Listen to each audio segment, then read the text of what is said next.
Kasus penyiraman air keras kembali mengguncang publik Indonesia. Kali ini, bukan hanya soal kekerasan brutal, tapi juga dugaan keterlibatan oknum aparat negara. 4 anggota dari Badan Intelijen Strategis TNI, resmi ditahan.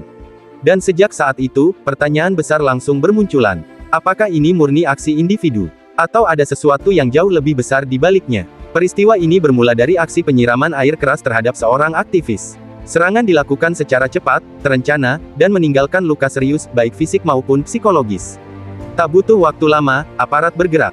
Investigasi dilakukan, dan hasilnya mengejutkan. 4 orang terduga pelaku berhasil diamankan. Dan yang membuat publik terhenyak, mereka diduga merupakan anggota aktif BAIS TNI. Penahanan ini langsung memicu gelombang reaksi publik. Media sosial ramai, diskusi panas tak terhindarkan. Banyak yang mengapresiasi langkah cepat aparat. Namun, tidak sedikit juga yang mulai mempertanyakan, bagaimana bisa oknum aparat terlibat?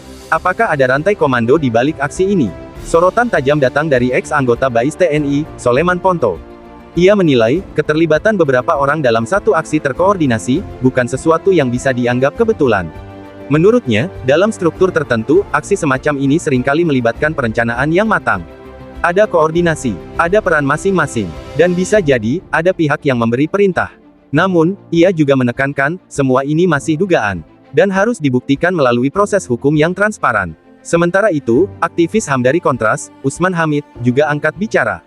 Ia menyoroti pentingnya mengusut kasus ini hingga ke akar-akarnya. Bukan hanya pelaku lapangan, tapi juga kemungkinan aktor intelektual. Menurutnya, transparansi adalah kunci. Karena kasus seperti ini, menyangkut kepercayaan publik terhadap institusi negara. Jika tidak diungkap tuntas, maka luka sosial bisa jauh lebih dalam. Saat ini, pihak berwenang terus melakukan pendalaman. Berbagai bukti telah dikumpulkan, mulai dari rekaman CCTV, hasil investigasi lapangan, hingga keterangan saksi-saksi. Setiap detail dianalisis, setiap pergerakan ditelusuri. Tujuannya satu, mengungkap kebenaran secara utuh. Siapa melakukan apa, siapa yang merencanakan, dan apakah ada pihak lain yang terlibat. Motif di balik aksi ini masih menjadi teka-teki besar. Apakah ini terkait aktivitas korban sebagai aktivis? Ataukah ada konflik lain yang belum terungkap? Yang jelas, kasus ini tidak bisa dilihat sebagai tindakan biasa. Karena jika benar ada keterlibatan lebih luas, maka ini bisa menjadi preseden serius bagi penegakan hukum di Indonesia.